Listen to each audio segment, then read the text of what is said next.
गई, मालूम नहीं कुछ नहीं। बाद में बहुत दिन के बाद पता चला कि उसने किसी मुसलमान को बेच दिया है, साइन खुद कर दिया है। वो तो इतना बेशर्म इंसान है कि साइन भी खुद कर देता है, साइन भी खुद कर देता है, मेरे हस्बैंड के नाम की साइन भी खुद कर देता है। वो गाड़ी भी बिक गई। तो हमारे रिश्तेदार बोले तुम ऐसे कैसे चुप करके बैठे, तुम पुलिस में कंप्लेंट लिखो कि हमारी गाड़ी चोरी हो गई है। तो हमारे पास ना कुछ पैसा था, ना कोई हमारे पास कोई ताकत थी, ना कोई जान पहचान थी, ना कुछ था। हम चुपचाप सहते रहे, सहते रहे। हम अलग होके हमने अपना सब कुछ बनाया।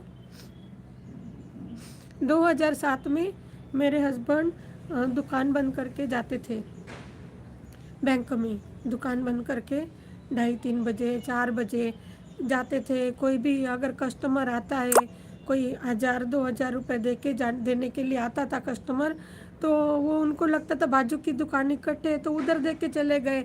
तो फिर मेरे हस्बैंड ने वो आदमी से जब पैसे मांगे, पैसे दो, तो बोले हमने तो वहाँ पे दिए थे। तो मेरे भाई हस्बैंड बोले मेरे को तो नहीं मिल रहे, बोले लेके दो, बोले उनके पास से। जब मेरे हस्बैंड वो आदमी के पास गए, वो हस्बैंड मेरे हस्बैंड वो आदमी को लेके गए उसकी दुकान में। उसका नाम भी बता दूं, महेश चिंचोले है। तो उसको लेके गए तो मेरे हस्बैंड को पकड़ के उन भाइयों ने वहाँ पे मारा था। दिवाली के दिन, दिवाली के दिन मेरे हस्बैंड को वहाँ पे मारा था। क्या गुनाह था उनका? सिर्फ अपनी दुकान के पेमेंट मांगने गए थे, नहीं दिया था उन्होंने। ऐसे बहुत गबन किया उन्होंने, बहुत पैसे खाए। मेरे पास अब बहुत सारे सबूत रखे, उनके लाखों रुपए के सबूत मेरे पास रखे हैं। मेरे हस्बैंड ने उनको कितना पैसा दिया था, मेरे पास सारे सबूत है। इतना परेशान किया है हमको, इतना परेशान किया है, और अभी भी कर रहे वो लोग। उनको इतनी भी शर्म नहीं है। इधर उधर देखते, ऊपर नहीं देखते, ऊपर नहीं देखते। ऊपर देखा हुआ होता ना, अभी भगवान देख रहा है, तो इतना कांड नहीं करते वो।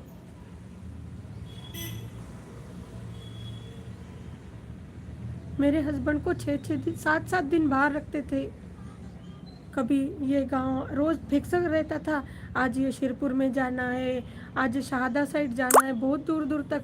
और उनका भी फिक्स था, मंगलवार का दिन सूरत, और संडे का दिन गोडाउन, संडे का दिन साकरी निजामपुर टूर रहता था उनका। और एक ही दिन हफ्ते में आता था, सोमवार का दिन, वो गोडाउन से दुकान पे माल लेने का, रोज सवेरे से शाम तक, सवेरे से शाम तक। इतनी मेहनत करवा के भी ये हाल कर रहे हमारे। मेरी तबीयत ठीक नहीं रहती थी, मैं सवेरे उठ के खाना बनाती थी, मेरे को सर्दी जुकाम, मेरे को सर्दी एलर्जी है।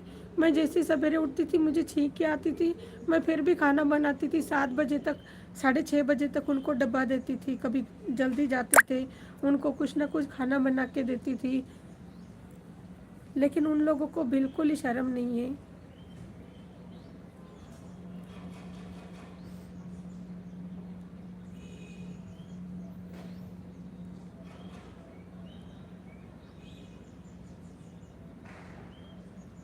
अभी वो केस डाल रहे, केस डाल नहीं रहे, सिर्फ ऐसे ही दिखा रहे, नोटिस भेज रहे। वो कौन है?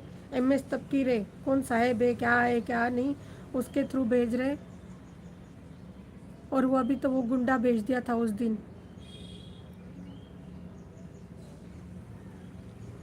अभी उनका रोज चालू हो जाएगा, कभी किसको भेजेंगे, कभी किसको भेजेंगे, कभी किसको भेजेंगे, रोज चालू रहेगा उनका परेशान करना। 1-1.5 साल से इसे परेशान करके रखा है। वो सीमा है, जो सीमा ललवानी, वो जैकी डिम्पू ललवानी की माँ है, उसको इतना भी नहीं समझता है। ब्रह्म कुमारी में जाती है, ब्रह्म कुमारी के लोग क्या ये सिखाते तुमको? तो विधवा है तो तेरे को मिला है ना, 50 नंबर का प्लॉट तेरे नाम पे था, तूने अभी बेचा है ना उसको, तुमने लिया है ना, तुमको मिला है ना हक उसका। और ये जो हमारी 2 दुकान है ना, 21-25 और 21-26, 21-25 में भी 4 हक है, 21-26 में भी 4 हक है। तो 21-25 का हक देने के लिए हमारे को तैयार नहीं है वो। उसको भी ऐसे, दिनेश को मैं खा जाऊं ये प्लॉट भी, वो दुकान को भी मैं खा लूं, सब मैं ले लूं, अपने दोनों बेटों के लिए करके जाऊं।